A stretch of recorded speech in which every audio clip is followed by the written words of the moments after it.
I am Baxter Montgomery, 34 years old, and the oldest son of Richard Montgomery. Growing up in a middle-class family in Portland, Oregon, with my younger brother Mason, taught me a lot about family dynamics. What I never expected was that a simple family dinner would explode into an ultimatum that would change everything. My father made his expectations crystal clear. I must work myself to exhaustion while my brother lives for free, or I would be out of the family. Before I tell you how I walked away from my family and what happened after, let me know where you are watching from, and hit that like button if you have ever had to stand up for yourself against unfair treatment. Growing up in Portland was mostly a positive experience. My father, Richard Montgomery, was the embodiment of the American dream. He started his construction business with just a pickup truck, a toolbox, and a relentless work ethic that became the cornerstone of our family values. Montgomery Construction grew from a one-man operation into a respected local company that employed 20 people by the time I was in high school. My mother, Eleanor, had been a dedicated nurse when she met my father. After Mason was born, she made the decision to become a stay-at-home mom. She poured her heart into raising us and supporting my father as he built his business. Our home was modest but comfortable, and the message was always clear: hard work, responsibility, and family loyalty were everything. Mason and I were only 3 years apart, and in our early childhood we were inseparable. I have fond memories of building forts in the backyard, riding bikes through the neighborhood, and defending each other from playground bullies. But as we entered our teenage years, the differences between us became more pronounced. I was always the more serious one. School came naturally to me, and I threw myself into academics and sports with the same intensity I saw in my father at work. By 16, I was captain of the debate team, maintained a 4.0 GPA, and played varsity baseball. My father would proudly introduce me to his business associates, saying, "This is my son Baxter. He is going places." Mason, on the other hand, struggled. Schoolwork was difficult for him, and rather than push through, he would often give up. His grades were mediocre at best, and he cycled through different sports and activities without committing to any of them. Instead of addressing these issues, my parents, especially my father, would make excuses for him. "Mason is just creative," my mother would say. "He sees the world differently." "Not everyone is cut out for academics," my father would add. "He will find his path eventually." What bothered me was not that they supported Mason through his struggles. That was what good parents should do. What bothered me was the double standard. When I brought home an A-, my father would ask, "What happened to the plus?" When Mason brought home a C, there would be celebration like he had won a Nobel Prize. The summer I turned 16, my father decided it was time for me to learn the family business from the ground up. While my friends were hanging out at the mall or the lake, I was hauling lumber, cleaning job sites, and learning how to read blueprints. The work was exhausting, but I took pride in it, just as my father had taught me. "This is how you build character," he would tell me, as we drove home covered in sawdust and sweat. "This is how you become a man." Mason, meanwhile, spent his summers playing video games and hanging out with friends. When he turned 16, I expected him to join me at the construction company, but my father never pushed the issue. "Your brother is not like you," he explained when I asked about it. "He needs time to figure things out." College continued this pattern. I secured a partial scholarship to the University of Oregon to study business, but it still was not enough to cover all expenses. I worked 20 hours a week at a campus bookstore, maintained my grades, and graduated with honors. I was proud of what I had accomplished and how I had done it largely on my own. Mason attempted community college 3 separate times. Each attempt ended the same way: dropped classes, wasted tuition that my parents paid in full, and another excuse about why college just was not right for him. After the 3rd attempt, my parents stopped pushing the education angle. Mason moved back home, and my father gave him an administrative job at his company, a job that Mason showed up late for more often than not, and eventually quit because the environment was too stressful. Despite all this, I tried not to feel resentful. Mason was my brother, and I loved him. Maybe he really did need more time to find his way. Maybe he really did have different talents that just had not revealed themselves yet. I focused on building my own life, landing a job at a marketing firm in Portland, where I quickly advanced from junior copywriter to senior marketing strategist within 5 years. Every Sunday I would return to my parents' house for dinner. These meals became increasingly uncomfortable as my father would boast about my accomplishments while Mason sat silently across the table pushing food around his plate. I could see the hurt in his eyes, and part of me felt guilty for succeeding where he seemed to fail. But another part of me wondered why he never seemed to try and why my parents never required him to. I wanted to believe this phase would pass, that Mason would eventually find his footing, and my parents would establish equal expectations for both of us. I had no idea that the inequality would only grow deeper and more damaging in the years to come. Fast forward to our early 30s. I had established myself firmly in the marketing industry, working as a senior marketing director for a respected firm in Portland. My hard work had paid off. I owned a modest but modern apartment in a good neighborhood, drove a reliable car that I had paid off early, and had been dating Samantha, a brilliant intellectual property attorney, for 2 years. We were talking about marriage and building a life together. Things were going well for me professionally and personally. Mason, at 31, was still drifting. In the past decade, he had held 7 different jobs, none lasting longer than 8 months.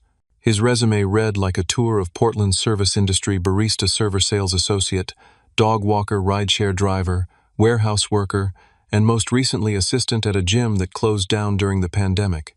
Each job ended for a different reason: a conflict with management schedule, inflexibility, toxic workplace culture, or simply boredom.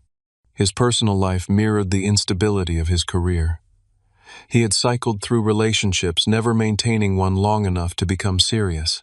He had lived in 5 different apartments, each time breaking the lease early and forfeiting security deposits. And after each setback, the pattern was the same. Mason would show up at our parents' doorstep, suitcase in hand, and they would welcome him with open arms. "It is just temporary," they would assure me when I expressed concern. "He just needs to get back on his feet." But temporary had stretched into years. Mason had been living in our parents' basement for the past 14 months with no sign of leaving. He contributed nothing to household expenses despite my father's business doing well, and my mother having taken a part-time position at a local clinic to keep herself busy. The inequality became impossible to ignore when my father called me one Friday evening as I was finishing up work. "Baxter," he said, his voice tense with stress, "I need your help. 2 of my crew leaders quit this week, and I have 3 major projects that need to be completed by the end of the month. I know you have your marketing job, but I need someone I can trust to help oversee these projects on the weekends." I was taken aback. "Dad, I work 50 hours a week already. Weekends are the only time I have with Samantha and to take care of my own life." "This is an emergency," he insisted.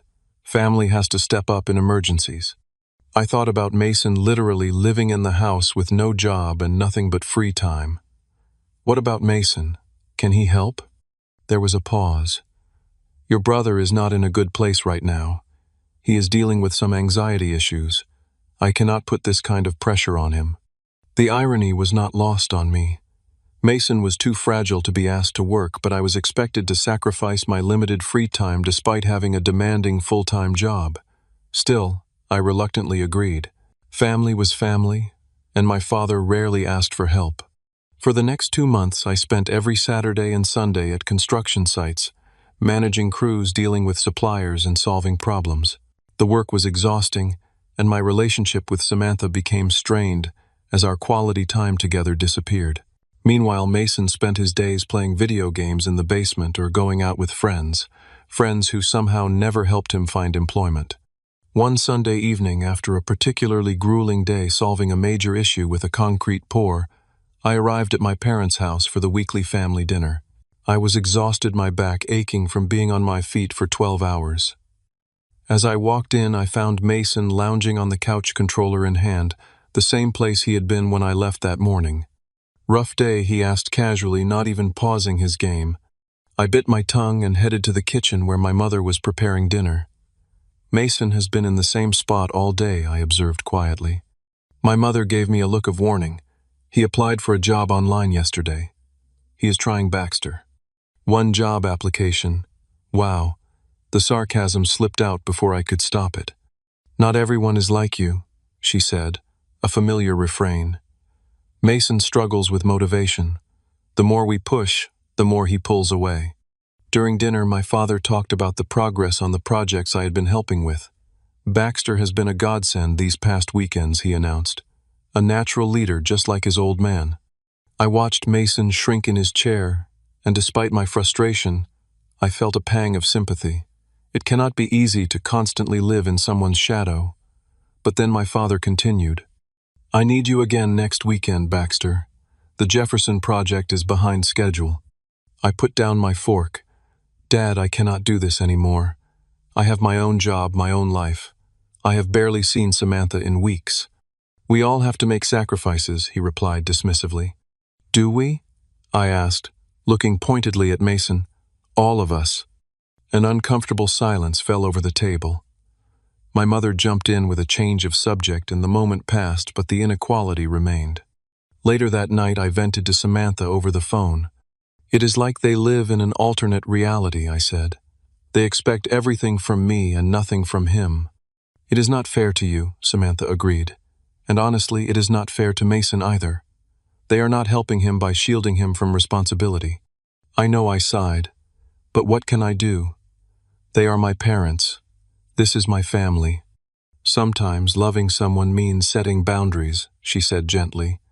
You are enabling this situation as much as they are by going along with it. Her words stuck with me, but I was not ready to rock the boat. Not yet. The pattern of inequality had become so familiar that despite my resentment, it was easier to maintain the status quo than to challenge it.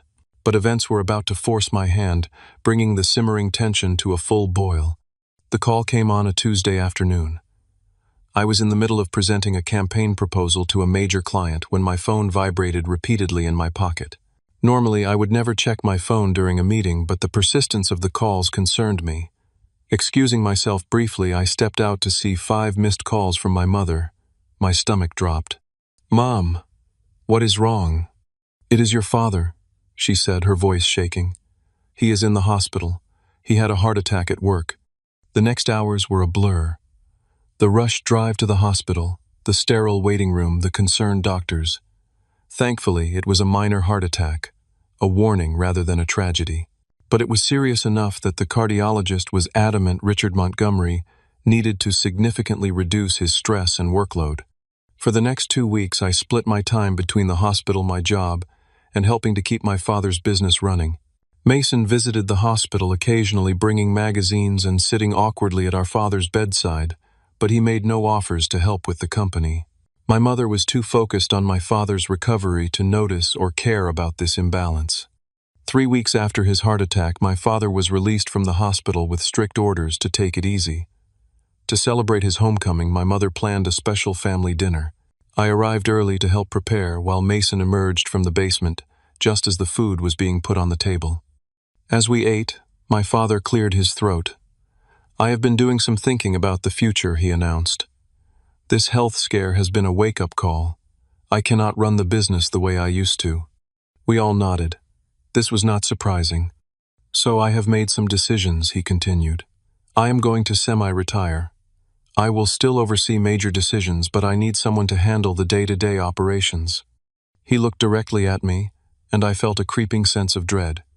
Baxter, you have proven yourself these past weeks. You know the business. The crews respect you. I need you to step up and take over the operational side of Montgomery Construction. I put down my fork slowly. Dad, I have a career, a good one. I cannot just abandon it to run your business. Not abandon, he corrected. You can do both. Manage the marketing stuff during the week and handle the construction business in your off hours. At least until we can hire and train someone suitable. I stared at him in disbelief. That is not realistic. Both are full-time jobs. You managed it these past weeks, he pointed out. Because it was an emergency. That is different from a permanent arrangement. My father's expression hardened. This is family, Baxter. Family comes first. I glanced at Mason, who was studying his plate, intently avoiding eye contact. What about Mason? He lives here. He does not have a job. Why not train him to run the business? My father waved dismissively. Your brother is not cut out for that kind of pressure. And I am. On top of my existing career. You have always been the responsible one, my father said, as if this was a compliment rather than a life sentence. So I am being punished for being responsible, I said quietly. My mother jumped in. Nobody is punishing you, honey. We are just asking for your help during a difficult time. You are asking me to work 2 full-time jobs indefinitely, while Mason contributes nothing, I clarified. How is that fair? Life is not fair, my father snapped. I built this business from nothing to provide for this family. The least you could do is help preserve it. I have been helping, I reminded him. For months.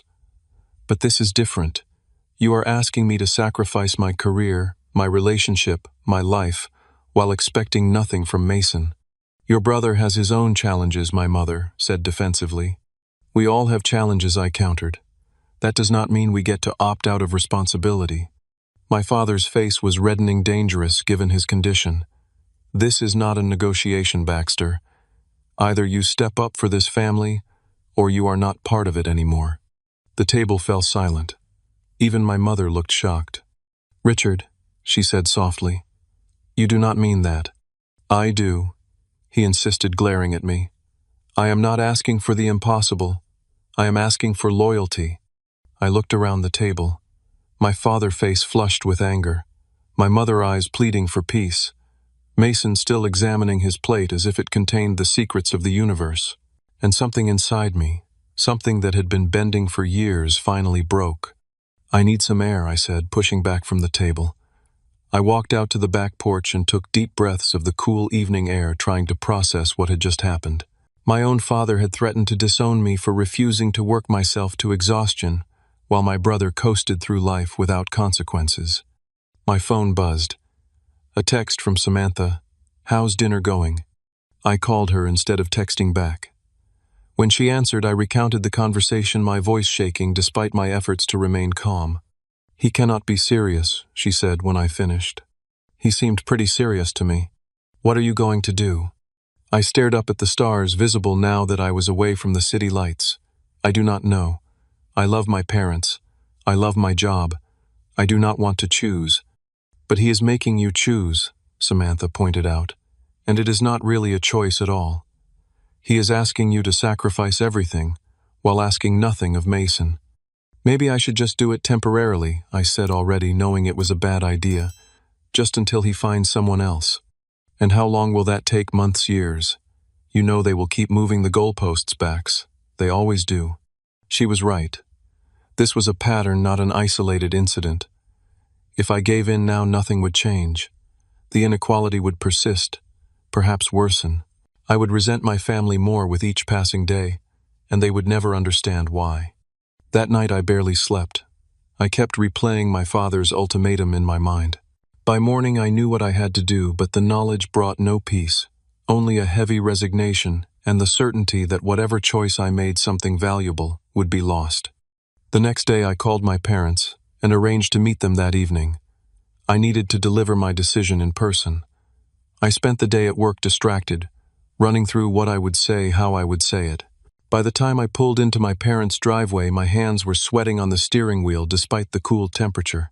My mother answered the door, her smile strained. Your father is in the living room, she said quietly. I noticed Mason was conspicuously absent, probably hiding in the basement, avoiding the conflict he knew was coming. My father sat in his recliner, looking smaller somehow than he had before his heart attack. The medical scare had aged him, but his expression was as stubborn as ever.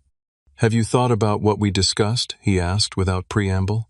I sat down across from him, meeting his gaze directly. I have, and I cannot do what you are asking. His jaw tightened. Cannot or will not. Both, I admitted. I cannot manage 2 full-time jobs without destroying my health and my relationship, and I will not accept being held to a completely different standard than Mason. This is not about your brother, my father said dismissively. It is absolutely about Mason, I countered. It is about the fact that you have expected everything from me and nothing from him for our entire lives. It is about the double standard that has defined our family dynamic for as long as I can remember. My mother, who had been hovering in the doorway, came to sit beside my father. We have never treated you unfairly, Baxter. I laughed, but there was no humor in it. Mom, do you remember when I got a B+ in advanced chemistry? and Dad lectured me for an hour about applying myself. The same semester Mason failed basic algebra, and you both decided he just was not a math person. That is how it has always been. Your brother has different strengths, she insisted. What strengths? Name one thing you have ever required him to excel at. One standard you have held him to. Her silence was answer enough. Look, I said, softening my tone. I love you both. I love Mason. But this situation is not healthy for any of us. I cannot sacrifice my life to prop up a business while he contributes nothing. And frankly, continuing to shield him from responsibility is hurting him, not helping him. My father leaned forward, his voice dangerously quiet. So that is it. When your family needs you most, you are just going to walk away. I am not walking away from my family, I clarified. I am refusing to accept unfair treatment. There is a difference. Not to me, he said coldly. Either you help with the business, or you are not my son anymore. The words hit like a physical blow. Even my mother gasped. Richard, stop it, she pleaded. But he shook his head. I mean it. This family has always been about loyalty and sacrifice. If Baxter cannot understand that, then he has no place here. I stood slowly, a strange calm settling over me despite the storm of emotions inside. Then I guess I have no place here. Baxter, please. My mother began, tears filling her eyes. I am sorry, Mom. I love you, but I cannot live like this anymore. I walked to the door, half expecting, half hoping that my father would call me back, that he would realize the enormity of what he was doing. But the house remained silent behind me as I got into my car and drove away. The next weeks were the hardest of my life. Silence from my family felt like a physical absence, a phantom limb I kept reaching for, only to find it gone. I threw myself into work, staying late at the office to avoid going home to an empty apartment. Samantha was my rock, listening patiently as I cycled through anger, grief, and doubt. Did I do the right thing? I asked her one night 3 weeks after the confrontation. Only you can answer that, she said. But ask yourself this. If you had given in, would anything have changed? Or would you just be delaying the inevitable while making yourself miserable? She was right. The pattern was too entrenched, the inequality too fundamental to our family dynamic. By walking away, I had finally refused to participate in a system that had been hurting all of us, even if my parents and brother could not see it. A month after I walked away, I received a text from my mother. Your father misses you, even if he will not admit it. Please come home. We can work this out. I stared at the message for a long time before responding. I love you, Mom, but I cannot come back unless things change. Really change. She did not reply. I learned through mutual friends that Mason had indeed been installed in some role at the construction company despite having no experience or qualifications. Apparently my father had decided that if I would not step up, he would force Mason to do so. I could have told him it would not work. You cannot force responsibility on someone who has never had to develop it, but no one was asking for my opinion anymore. Instead, I focused on what I could control. I worked hard at my marketing job, earning a promotion to executive director. Samantha and I grew closer through the crisis, our relationship strengthening in the fire of adversity. And slowly I began to heal from the pain of my family's rejection, learning to build a life that was not defined by their expectations or approval. The silence stretched to 3 months. I missed Sunday dinners, holiday, planning the small rituals of family life. But I did not miss the constant pressure, the unfair expectations, the nagging sense that nothing I did would ever be enough. For the first time in my adult life, I was living on my own terms, and despite the pain, there was freedom in that. I had no way of knowing that the situation was about to change dramatically, that my family's world was collapsing in my absence, and that soon they would be forced to confront the consequences of years of unequal treatment and enabling behavior. 3 months and 2 weeks after I walked away from my family, my phone rang with a number I did not recognize. I almost let it go to voicemail. Spam calls were common, but something made me answer. Baxter Montgomery. The voice was familiar but unexpected. Yes, who is this? It is Harold Wilson, your father's business partner. Harold had been with my father nearly from the beginning of Montgomery Construction. A master carpenter with a head for numbers, he had helped turn my father's one-man operation into a legitimate business. I had always respected him. "Harold, it has been a while. How are you?" "Not good, son. Not good at all." His voice was heavy with worry. "I am calling because the business is in serious trouble." My heart sank despite everything. "What kind of trouble?" "Every kind. Projects behind schedule, clients threatening to sue, bills piling up. Your brother." He stopped abruptly. "My brother? What?" Harold sighed deeply. "Look, I do not want to speak ill of your family, but Mason has been making decisions that are questionable at best. Your father put him in charge of operations, but the boy has no experience, no knowledge, and frankly no work ethic." I closed my eyes, unsurprised, but still disappointed. "Why are you telling me this, Harold?" "Because your father will not listen to me. He is convinced Mason just needs time to find his footing.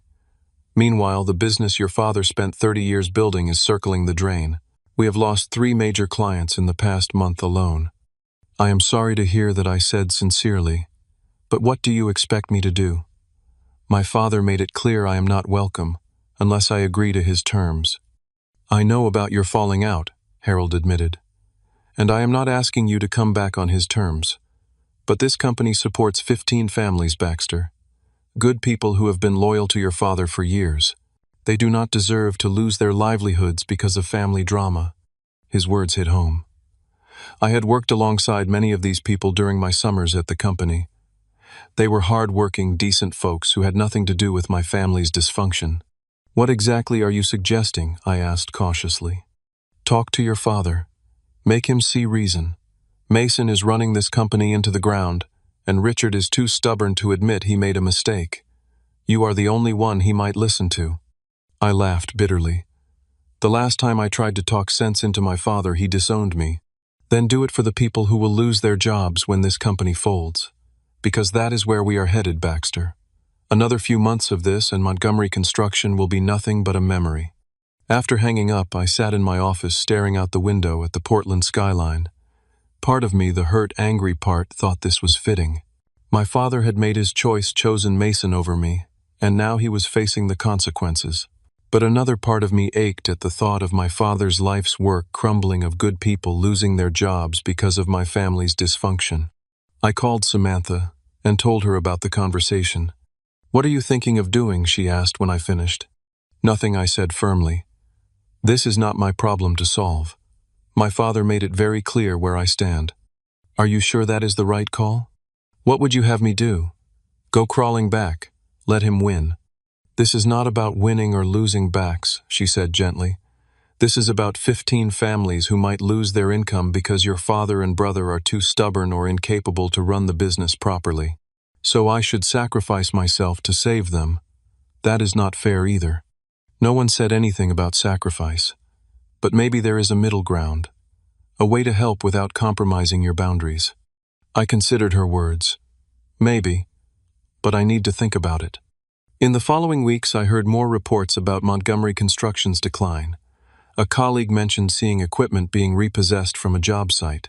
Another told me about a mutual acquaintance who had hired the company for a renovation, only to fire them halfway through due to delays and shoddy workmanship. The business my father had built with sweat and determination was disintegrating before everyone's eyes. Then, on a rainy Sunday afternoon, there was a knock at my apartment door. When I opened it, I found my mother standing there, soaked from the rain, looking exhausted and worried. "Mom," I said, surprised. "Come in. Let me get you a towel." She stepped inside hesitantly, as if unsure of her welcome. I handed her a towel and made her a cup of tea while she dried off. "Your place is nice," she said, looking around. "Very clean." "Thanks." I sat across from her. "What brings you here, Mom?" She cupped her hands around the mug, avoiding my eyes. "I miss you, Baxter. We all do. Even Dad." She gave a small, sad smile. "Your father is complicated. He misses you but will not admit it. His pride will not let him. And Mason, does he miss me too?" Her expression clouded. "Mason is going through a difficult time. So I have heard. How is the business doing?" She flinched slightly. "It has been challenging. Your father is still not at full strength after his heart attack, and Mason is learning." From what I hear, the business is falling apart, Mom. Harold called me. Harold should mind his own business, she said sharply, then immediately looked contrite. I am sorry. Things have been stressful. I can imagine. I leaned forward. Mom, why are you really here? She fidgeted with her mug. I told you. I miss you. And nothing. Can a mother not visit her son without an ulterior motive? Normally, yes, but given how things ended and the current situation, I find it hard to believe you just happened to stop by. Tears filled her eyes. Everything is such a mess, Baxter. The business is struggling. Your father is stressed, which is terrible for his heart. Mason is. Mason is not handling the pressure well. What does that mean? She hesitated. He has been making some questionable decisions, buying new equipment we cannot afford, hiring friends who have no construction experience, missing important meetings with clients. Sounds like Mason, I said, unable to keep the bitterness from my voice. He is trying, she insisted the familiar refrain. He just was not prepared for this level of responsibility. No one ever prepared him for any level of responsibility, Mom. That is the problem. She looked down, unable to refute this truth. Your father would never admit this, but we need your help, Baxter. The business is everything to him, if it fails. And there it was, the real reason for her visit. Not because they missed me or recognized the unfairness of their treatment, but because they needed me to clean up the mess they had created. I cannot fix this, Mom, I said gently, even if I wanted to. You could advise. Help guide Mason, just until things stabilize. I shook my head. Dad disowned me. He said I was not his son anymore. And now you want me to come back and rescue the business from the son he chose. How is that fair to me? Life is not always fair, she said, echoing my father's words from that fateful night. No, it is not, I agreed. But I get to choose whether I participate in the unfairness, and I choose not to. She wiped away tears. So you will just let everything your father built collapse? Out of spite. Not spite, Mom. Self-respect. Dad made his choice. Now he has to live with it. So do you. So does Mason. She left shortly after our conversation unresolved. As I watched her car pull away, I felt a mixture of guilt and resolve. I had not caused this situation. I had merely refused to enable it any longer. And while part of me ached to help to fix things as I always had, I knew that doing so would only perpetuate the cycle that had brought us to this point. Little did I know that the worst was yet to come, that the full collapse of my family's world was imminent, and that soon they would be forced to face the consequences of years of unequal treatment in ways none of us could have anticipated. 6 months after I walked away from my family, I was in the middle of a presentation when my phone buzzed repeatedly in my pocket. Remembering the last time this had happened, when my father had his heart attack, I excused myself as soon as I could and checked my messages. 5 missed calls from my mother, followed by a text that made my blood run cold. Your father is in the hospital again. Much worse this time. Please come. I rushed to the hospital, my mind racing with possibilities, all of them bad. When I arrived, my mother was in the waiting room, looking years older than when I had last seen her. She rose unsteadily when she saw me. Baxter, she said, her voice breaking as she embraced me. Thank you for coming. What happened? I asked, guiding her back to her seat. Another heart attack. Massive this time. He was at the office reviewing some paperwork when he collapsed. If Harold had not been there, she trailed off, unable to finish the thought. Is he going to be okay? They are not sure yet. He is in surgery now. She gripped my hand. Baxter, there is something else you need to know. The gravity in her voice alarmed me. What is it? The business. It is finished. Your father filed for bankruptcy last week. And Mason. She broke off, covering her face. What about Mason? She looked up, her eyes red-rimmed and hollow. He is gone. He emptied the business accounts 3 days ago and disappeared. Almost $50,000. I sat back, stunned. Even knowing Mason's history of irresponsibility, I had never imagined he would stoop to theft. Have you called the police? She shook her head. Your father refused. He said he would not have his son arrested no matter what he had done. The irony was almost too much to bear. My father would disown me for refusing to work 2 jobs, but he would protect Mason even after he had stolen from the family business. Where is Mason now? We do not know. He is not answering his phone. His room is cleared out. She twisted her wedding ring anxiously. I keep thinking he will come back once he realizes what he has done, but we both knew better. Mason had never faced consequences for his actions. Why would he start now? We sat in silence for a while, the magnitude of the situation sinking in. The business was bankrupt. Mason had stolen what little was left and vanished. And now my father was fighting for his life, his dreams in ruins. Hours later, a doctor approached us. "Mrs. Montgomery, your husband is out of surgery. He is stable, but it was a close call. The next 48 hours will be critical." My mother sagged with relief. "Can we see him?" "Briefly. He is heavily sedated." We followed the doctor to the ICU, where my father lay connected to various machines, looking frail and vulnerable in a way I had never seen before. My mother went immediately to his side, taking his hand, whispering words of comfort. I hung back, unsure of my place in this moment. To my surprise, my father's eyes fluttered open. He looked first at my mother, then his gaze shifted to me. Recognition dawned, followed by something that looked like shame. "Baxter," he said, his voice barely audible. I stepped closer. "Hey, Dad. Save your strength." He shook his head slightly. "Need to talk. To you." "Later," I said. "When you are stronger." "May not be. A later." His breathing was labored. I was wrong. 3 simple words I had never expected to hear from Richard Montgomery, a man whose stubborn pride had defined him for as long as I could remember. "It is okay, Dad. Just rest now." "No," he insisted. "Need you. To know. Should have listened. Should have. Seen what was happening." A tear slipped from the corner of his eye. "I failed. Failed both my sons." My throat tightened. "We can talk about this when you are better." But he continued, determined to say his piece. "Always easier. To push you. Knew you could take it. Mason, I thought I was helping him. I was wrong." The doctor returned, then frowning at my father's agitation. "That is enough for now. Mr. Montgomery needs rest." We were ushered out, my father's words hanging in the air between us. My mother and I returned to the waiting room, both lost in our thoughts. "He has been like that since the bankruptcy," she said finally, filled with regret, seeing things clearly for the first time. "It should not have taken all this," I said quietly. "No," she agreed. "It should not have. We were blind, Baxter. So blind. We thought we were protecting Mason, but we were crippling him. And we took you for granted because you were strong. It was the closest thing to an apology I had received, and I accepted it for what it was. What happens now, with the business bankrupt and the house?"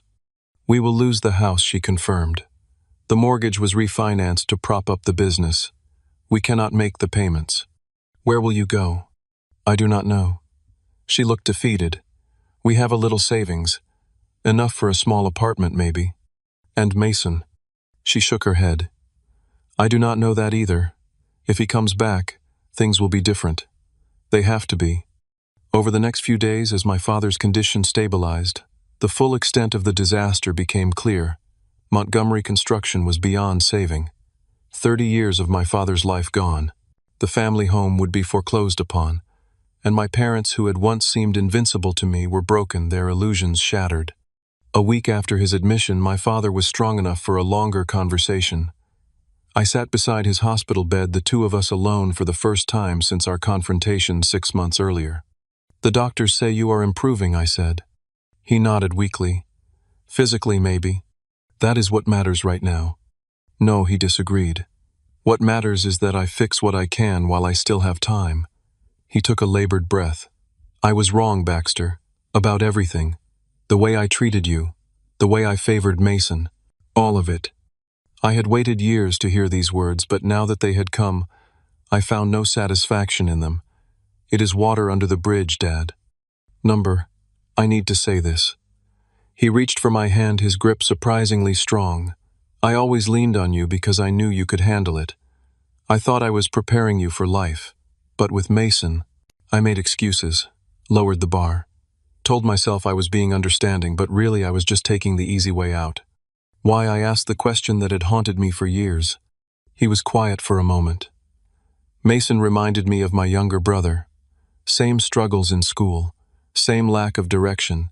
My parents were hard on him, and he did not make it. Drugs. Suicide at 22. He swallowed hard. I swore I would not make the same mistake with my sons. Instead, I made a different one. The revelation stunned me. I had never known about this uncle, this family tragedy that had shaped my father's parenting in ways none of us understood. I overcompensated, he continued, protected Mason too much, expected too much from you. And now look at us. Business gone, house gone, Mason gone. His eyes filled with tears. I failed everyone. Not everyone, I said softly. I am still here. He gripped my hand tighter. After how I treated you, why? Because you are my father. Despite everything, I do not deserve your forgiveness. Maybe not, I agreed. But families are not about what we deserve. They are about what we choose, and I choose to be here now.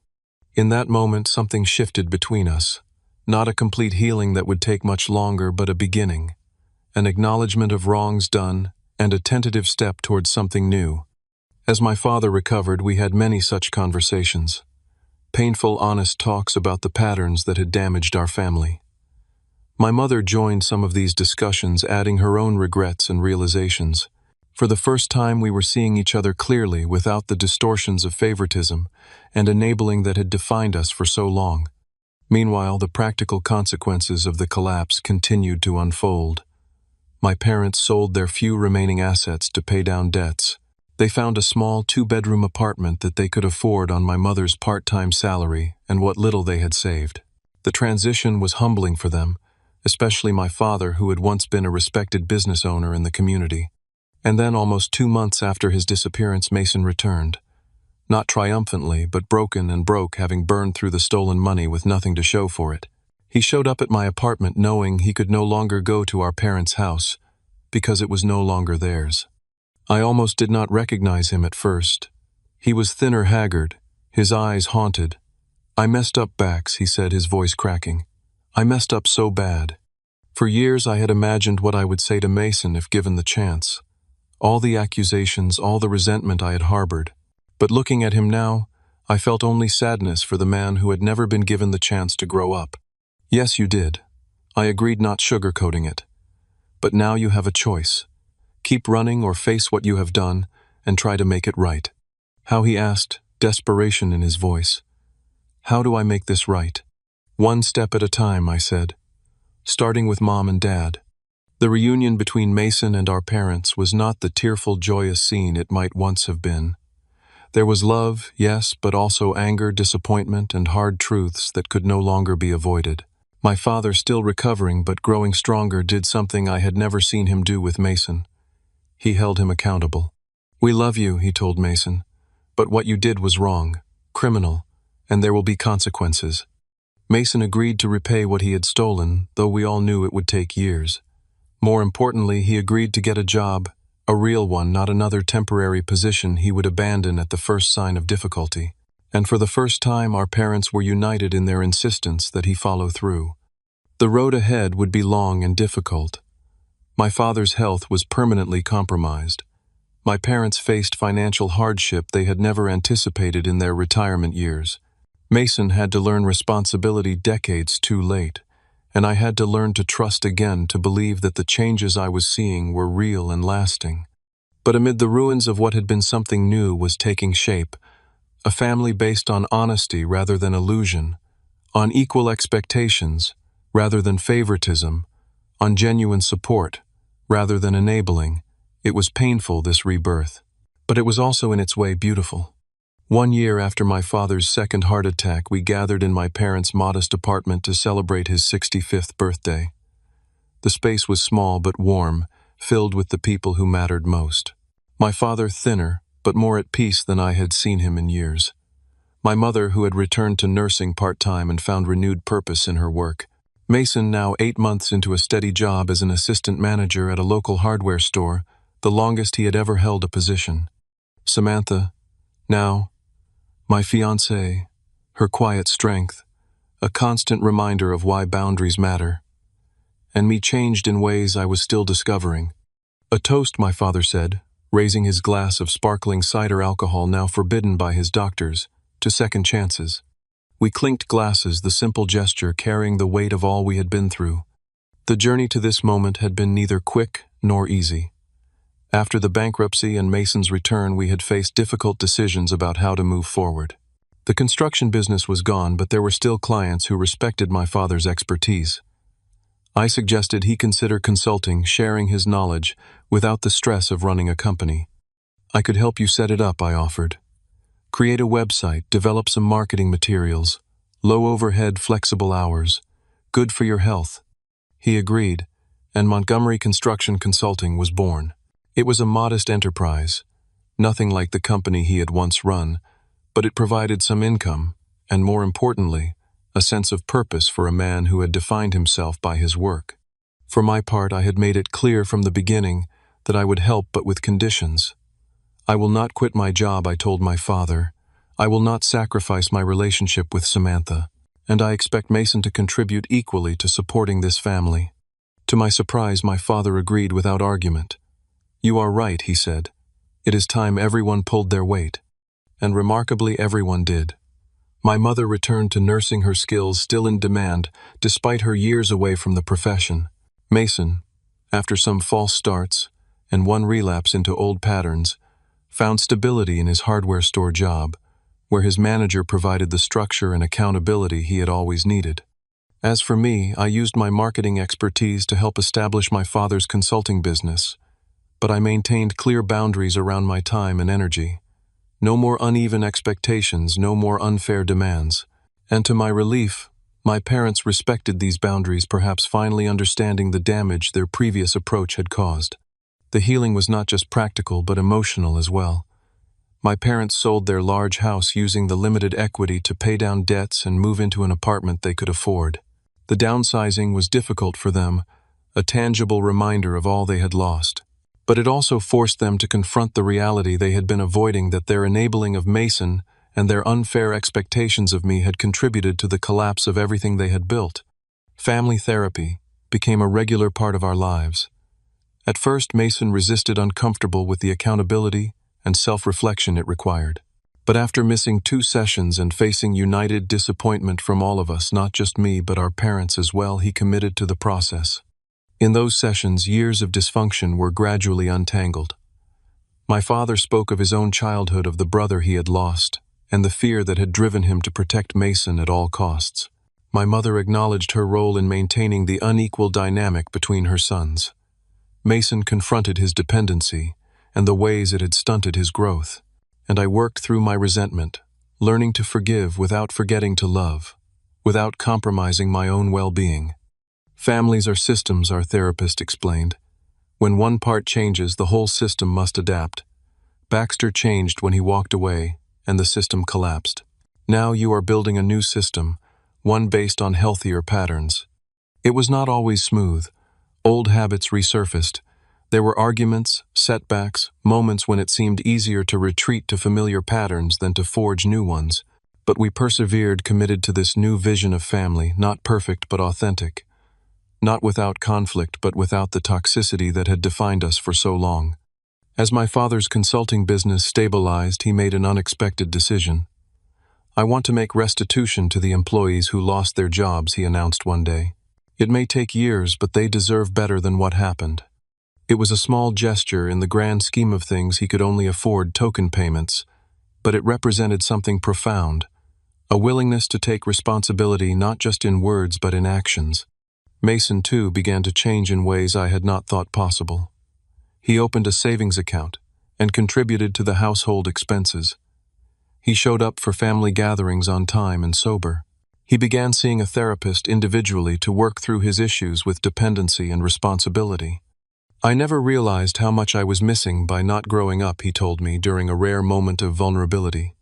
It is hard being accountable, but it also feels, I do not know, real in a way nothing ever has before.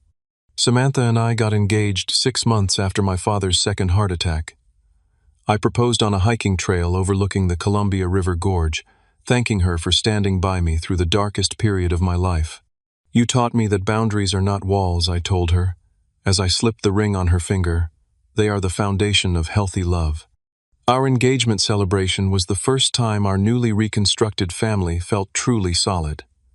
My parents welcomed Samantha warmly, without the undercurrent of manipulation that might once have been present.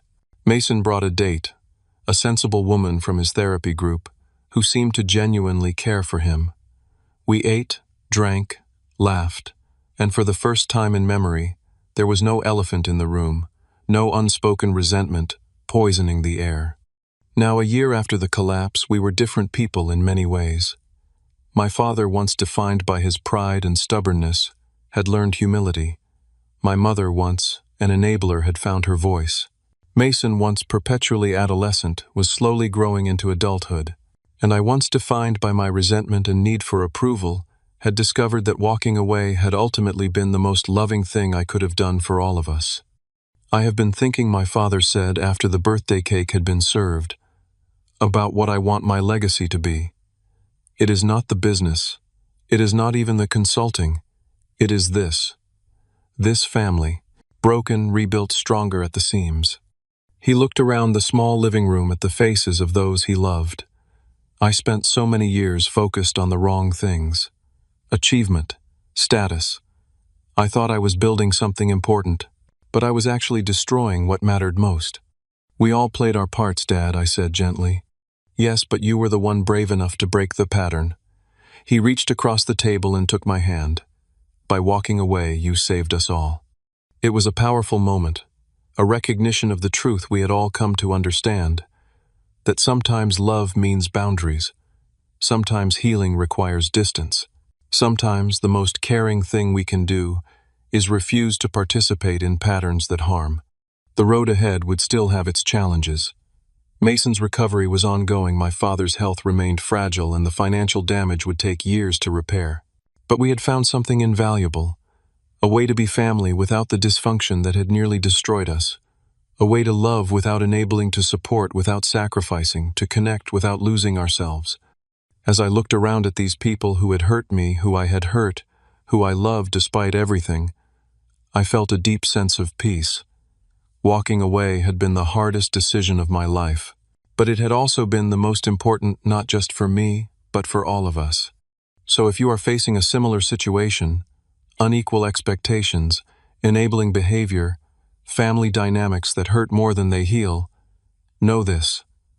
Sometimes the most loving thing you can do is set a boundary. Sometimes walking away is not the end, but the beginning of something better.